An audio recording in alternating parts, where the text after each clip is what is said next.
I don't want the Negro as I have known him and contacted him during my lifetime as a class to control the making of the law that controls me, to control the government under which I live.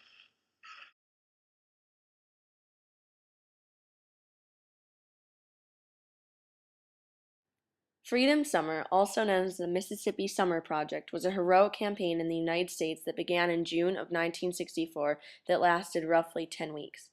Its main goal was to register as many African Americans as voters who at the time were being oppressed and denied their voting rights. The white population of Mississippi greatly disapproved of the campaign, resulting in the deaths of 4 civil rights workers, 4 critically wounded, 80 workers beaten, 1,000 people arrested, 37 churches burned or bombed, and 30 black homes and businesses destroyed.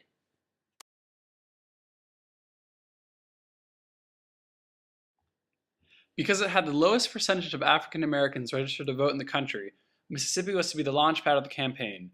In 1962, Mississippi had only 6.7% of eligible black voters registered. White officials in the South constantly kept African Americans from being able to vote by enforcing many unjust laws that pertained mostly to the black community. Some of the rules included charging them expensive poll taxes, forcing them to take difficult literacy tests, harassing would-be voters economically by denying them crop loans, and carrying out arson, battery, and lynching. Their goal was to make the application process as inconvenient as possible so that blacks would be discouraged from participating politically.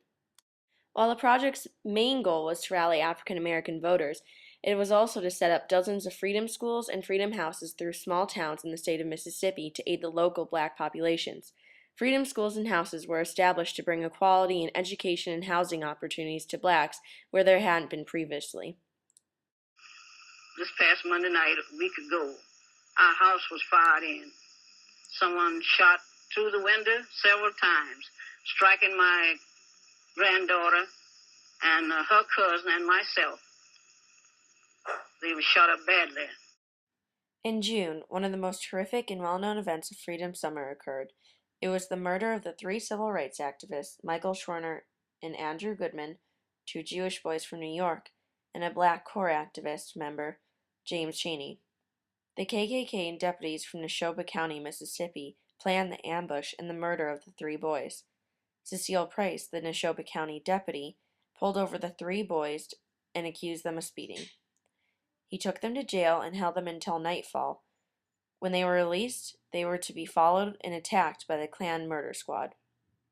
They were taken to an isolated area where they were brutally beaten and shot. Their car was dumped in a pond nearby, and their bodies were buried as well. 36 hours later, the FBI opened an investigation ordered by Robert Kennedy. They brought in sailors from the Navy to help search for the bodies in the nearby pond. In August, they found the remains of the 3 men, along with 20 other lynching victims in an earthen dam.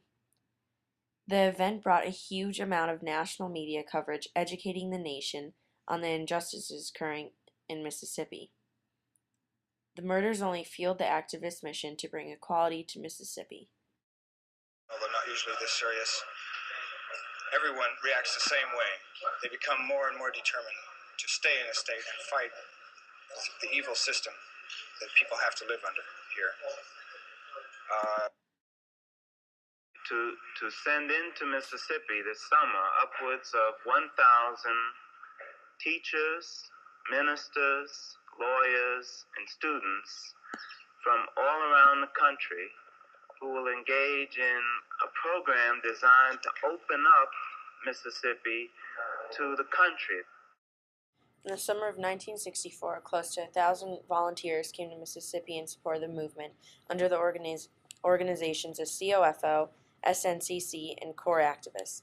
They helped African Americans try to register to vote.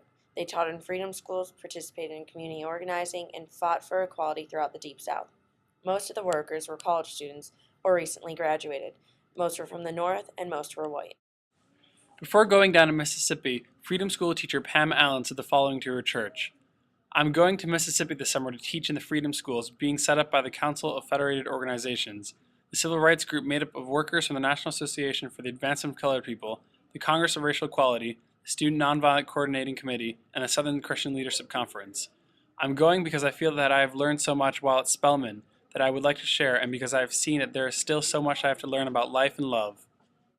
A week after teaching in the Freedom Schools, Pam Allen wrote home. She said the following: I will be teaching Negro boys and girls who are going into the 11th and 12th grades in Mississippi. Some will be as old as I am due to them having to drop out of high school. There will be a unique elite because only about 4% of Mississippi Negroes graduate from high school.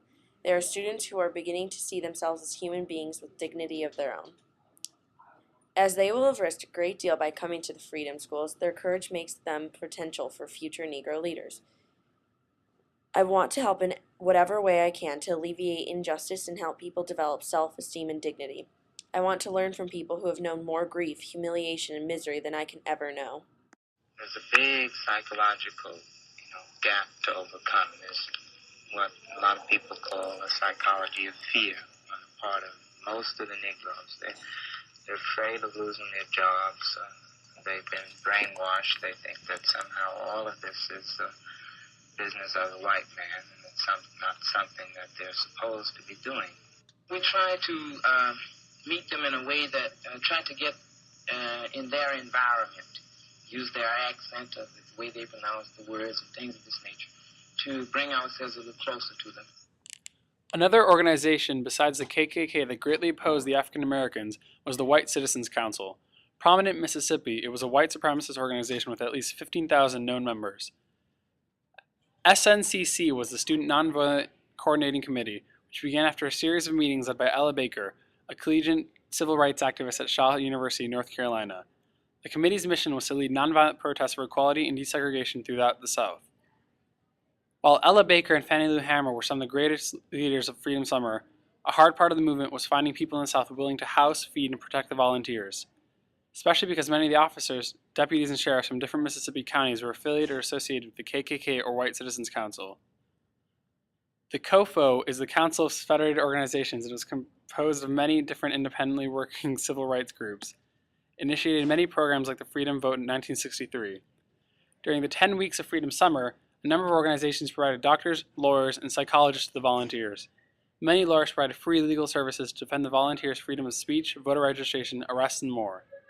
Freedom Summer concluded after 10 weeks as a success. Hundreds had been educated and hundreds had been registered to vote. But its biggest success was the national media attention that it retained, bringing awareness to all of America of the injustices occurring in the South.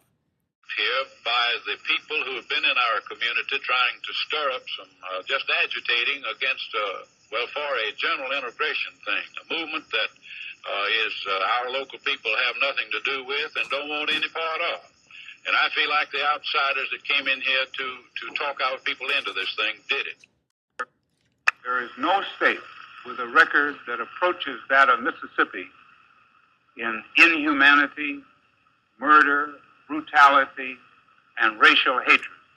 It is absolutely at the bottom of the list. I was asked would I join the SNCC, which was Student Nonviolent Coordinating Committee, and I said yes. And they said, well, what do I have to do? They said, just try to encourage people to go and try to register, go over to the courthouse. And that was my start of going around here to my neighbors and friends and asking them, would they come and go to the courthouse and try to register to vote? I know that I'm a citizen of this country. I'm loyal to all the obligations that they're calling out of a citizen. We pay our tax. And I just know, and I was born and reared in Mississippi. And I'm a citizen of Mississippi.